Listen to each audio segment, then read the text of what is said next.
यदि मौत से बचना चाहते हैं, मौत का डर न सताए, तो एक काम करना पड़ेगा, जन्म लेना बंद कर दो। मौत होगी ही नहीं, डरोगे क्यों फिर? तो जन्म लेना तो बहुत पसंद है आदमी को। घर में किसी का जन्म होता है, कितना आनंद आता है। तो किसी के जन्म लेने पर जितना आनंद आएगा ना, मरने पर उतना ही रोना होगा। ये नियम है।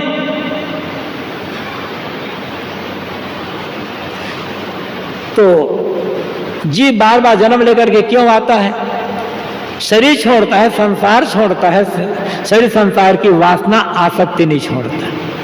साहब कहते हैं यदि शरीर संसार छोड़ने के पहले शरीर संसार की वासना आसक्ति का त्याग कर दिया जाए तो जीव को पुनः संसार में भवबंधन में आना नहीं पड़ेगा। ये आवागमन चक्र से मुक्त हो जाएगा। संसार छोड़ने से काम नहीं चलेगा, संसार तो अपने आप छूट जाएगा एक दिन। संसार में रहते रहते, शरीर में रहते रहते काम ऐसा करना है कि शरीर संसार की वासना छूट जाए, बस। फिर दुनिया का काम भी बढ़िया होगा।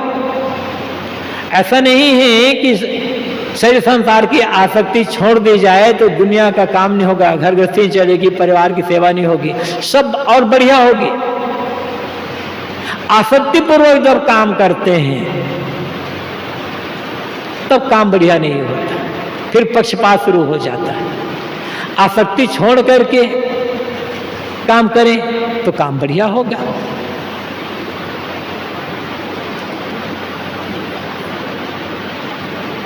संसार, शरीर अपने आप छूटेगा, उसके लिए कुछ करना नहीं है। संसार अपने आप छूटेगा, उसके लिए कुछ करना नहीं है। करना है शरीर संसार की वासना आसक्ति का त्याग, फिर संसार में आना नहीं पड़ेगा। गोरख पारस कर से बिना कौने को नुकसान। सभी कवि कहते हैं, हे गोरखनाथ जी, यह बताइए यदि लोहा पारस पत्थर का स्पर्श न करे तो नुकसान किसका होगा? लोहे का या पारस पत्थर का? नुकसान तो लोहे का होगा, क्योंकि कहावत है, एक पारस पत्थर होता है, होता नहीं है, केवल कल्पना है। अरे पारस पत्थर का उदाहरण बहुत चलता है, बहुत कहा जाता है। पारस पत्थर होता है, उसकी विशेषता यह होती है कि उससे यदि लोहा छू जाए तो छूते ही लोहा सोना बन जाता है। यहां से आप प्रश्न कर रहे हैं गोरखनाथ जी, यदि लोहा पारस से स्पर्श न करे तो नुकसान लोहे का होगा या सोने या पारस का? सीधी बात है, नुकसान तो लोहे का होगा।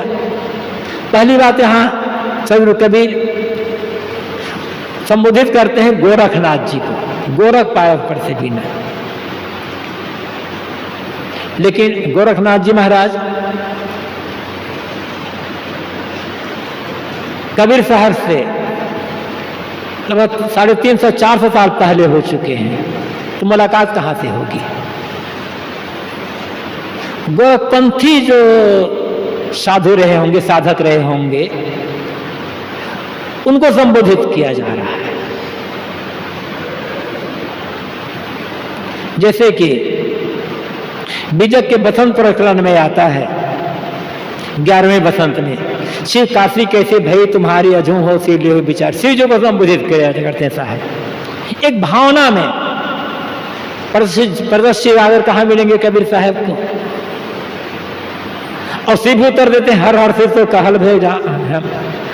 शिव जी हर्षित होकर कबीर साहब बात सुनकर उत्तर देते हैं। एक कल्पना में, भावना में साहब ने रूपक दिया है।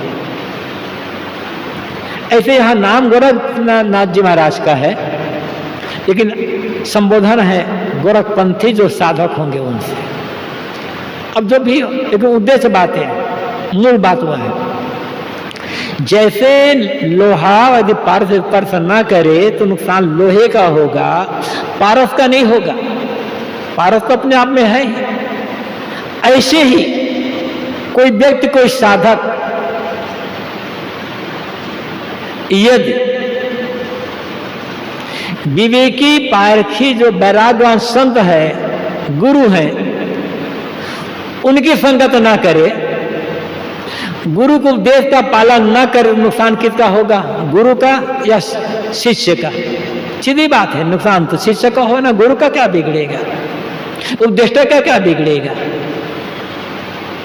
उपदेष्टा तो अपने आप में तृप्त है।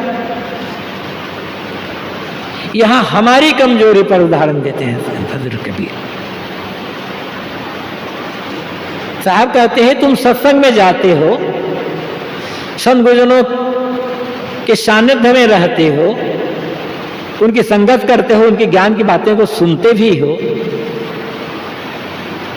तो खाली बाहर उसे बैठे रहते हो या तुम्हारा मन स्पर्श भी करता है?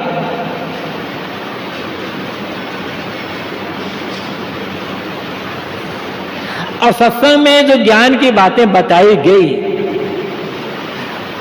उनका हमारे जीवन में आचरण नहीं हुआ तो नुकसान हमारा होगा या जो उपदेश देने वाले जो उपदेशक है उनका होगा?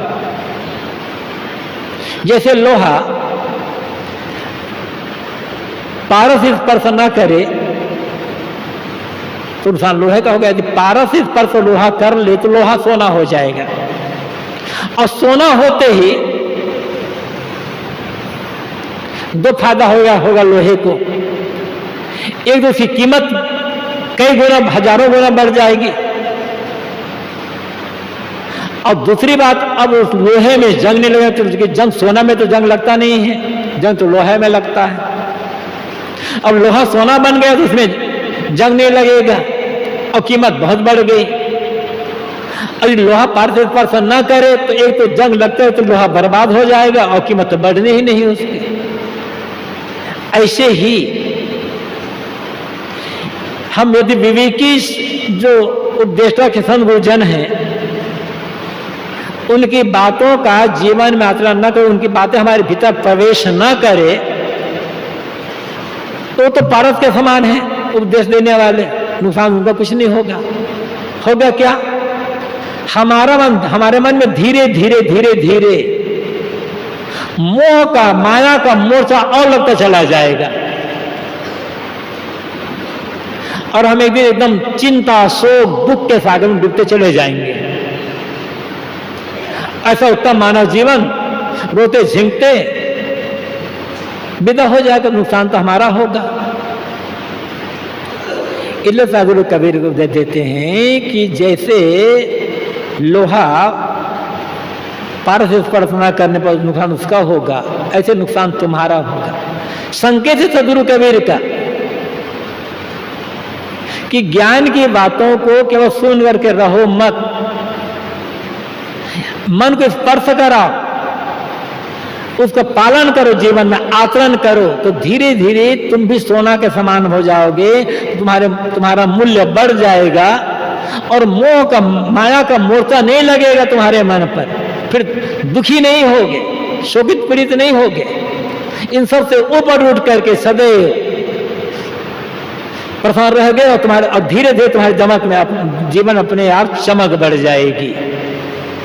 आवश्यकता है हमें, यदि हम चाहते हैं हमारे जीवन में चमक बढ़े, इस जीवन का मूल्य बढ़े, शांति का अनुभव होता रहे, तो पारस पत्थर के समान जो ज्ञान की बातें हैं, सद्गुरु का उपदेश है, उससे अपने मन को छुआते रहने की आवश्यकता होगी, और फिर से हमारा जीवन सोने के समान मूल्यवान और चमकदार हो जाएगा। बस।